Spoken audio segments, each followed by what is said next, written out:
que entre las culturas africanas que vinieron a América, una de las que ha demostrado mayor fuerza en este plano es la yoruba, pero creo que lo ha demostrado de los dos lados del Atlántico, lo ha demostrado en América, también lo ha demostrado en África. Es una cultura que hoy tal vez es mucho más universal en el sentido de que ha recibido múltiples influencias, pero al mismo tiempo se puede seguir identificando, existe una cultura yoruba con sus valores, con sus entidades, con su solidaridad interna y con sus realidad y su cosmogonía del mundo.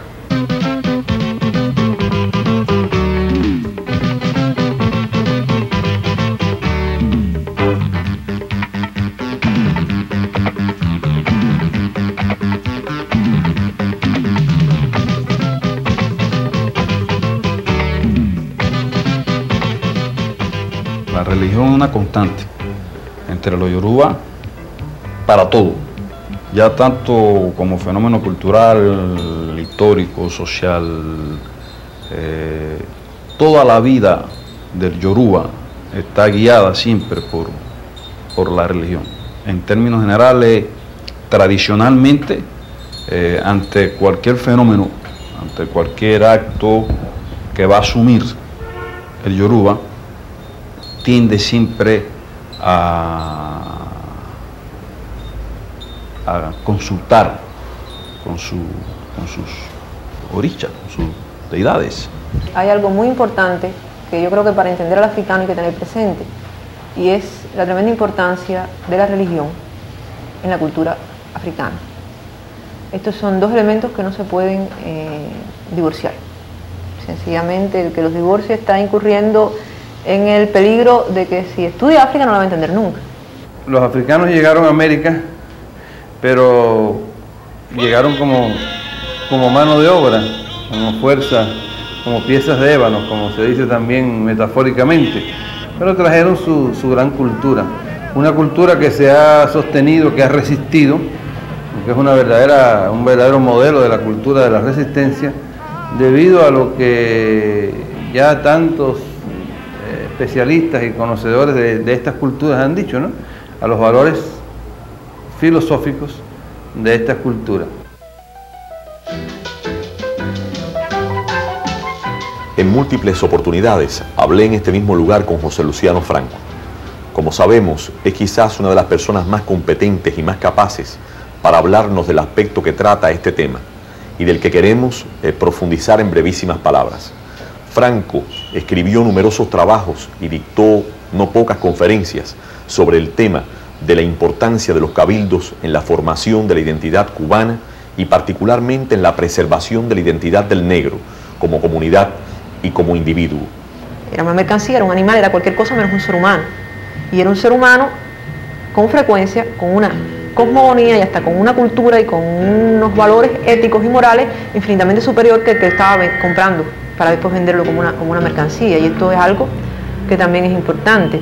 Son muchísimos los testimonios que puedo referir de la importancia que tuvo el cabildo en la ciudad para nuclear, para unir, para perpetuar tradiciones, hermandades o para prestar servicios. Y cómo en un momento oportuno el cabildo aparece festivamente y tumultuosamente en la calle cuando ya se consolida una tradición que desde el siglo XVI tenemos como testimonio de numerosos viajeros.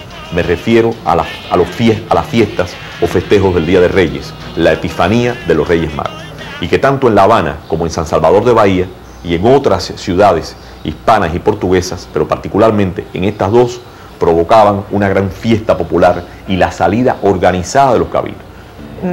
Para toda África hay infinidad de cálculos de cuánto fue este drenaje de hombres. Me voy a remitir a uno de los tantos que han hecho cálculos, uno de los más grandes panafricanistas, William Du Bois, caribeño, quien, a partir del cálculo de que en las Américas se vendieron 15 millones de esclavos y de que por cada esclavo que llegaba 4 morían, entonces Du Bois calcula que en cifras mínimas, por lo menos fueron 60 millones de hombres que fueron extraídos de toda el África. Yo hace 2 años estaba en una actividad en Tropicana y me recuerdo que había una artista, una cantora cubana, que entonces le decía al público, los franceses Aquí, ¿dónde están los franceses? Aquí, los italianos, aquí, los mexicanos, aquí, los portugueses, aquí, los españoles, los españoles, la madre patria. Y yo me quedé reflexionando, dije, la madre patria, España, siempre se ha dicho la madre patria. ¿Por qué la madre patria? Si la más sufrida fue África, de donde vinieron, como decía Guillén, capturados entre cadenas sobre el mar, qué enigma entre las aguas, de allá. Entonces, conversando con un compañero, amigo mío, me decía, yo le hacía esta anécdota, le decía, bueno, ¿por qué la madre patria? Él me decía, bueno, vamos a considerar entonces que África es el padre patria. Vamos a dejar a España siendo la madre patria, pero entonces ahora yo digo, bueno, sí, África, el padre. Creo que el esclavo urbano significó, como tanto se ha dicho, una connotación particular de la servidumbre.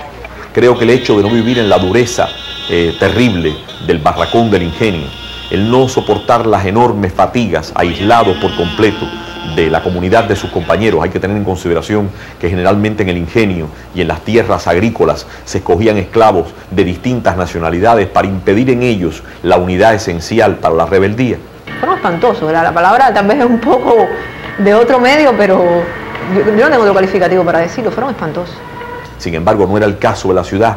La ciudad siempre brinda refugio, la ciudad siempre brinda impunidad, la ciudad siempre es inmensa y por tanto aquí se reunieron, conversaron, se familiarizaron y ese esclavo urbano vestido con la casaca europea de calecero, esa esclava doméstica vestida de blanco, pasando entre la multitud de los sirvientes de un palacio, sea un palacio oficial o una casa privada, esos esclavos que conversan en el mercado y que deslizan para comunicarse entre sí, como lo hacen los campesinos en Europa o las señoras en los mercados en cualquier parte del continente, en el sur de América, volvían a hablar en sus idiomas, volvían a hablar de nuevo en sus dialectos, se reconocían, se hablaban, se identificaban por ciertos signos, por ciertos collares, por ciertas aficiones, y todo esto contribuyó a que la ciudad fuera un piélago de hermandades.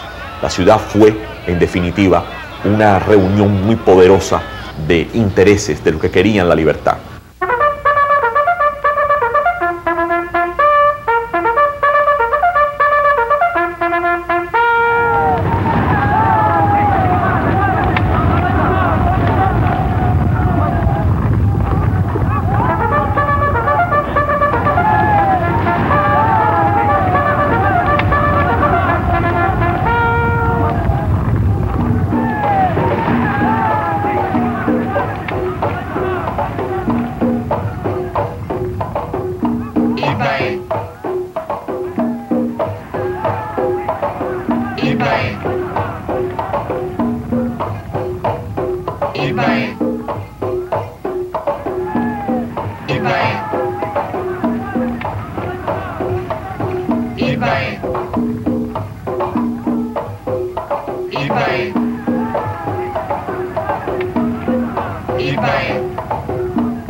Yo creo que ellos son los grandes protagonistas de esta historia que es diaria, que ya lleva cientos de años en nuestro país, y me dolería mucho que por comercialismo, por lo que llamamos folcloromanía, por la tendencia a los estereotipos, se abusara del boom de esta religión con fines que no fueran para expresar los valores de las mismas, con fines que no fueran para expresar el peso que ha tenido la misma en la conformación de la identidad cultural cubana, con fines que no fueran para expresar el más profundo respeto a las prácticas y a los practicantes. Y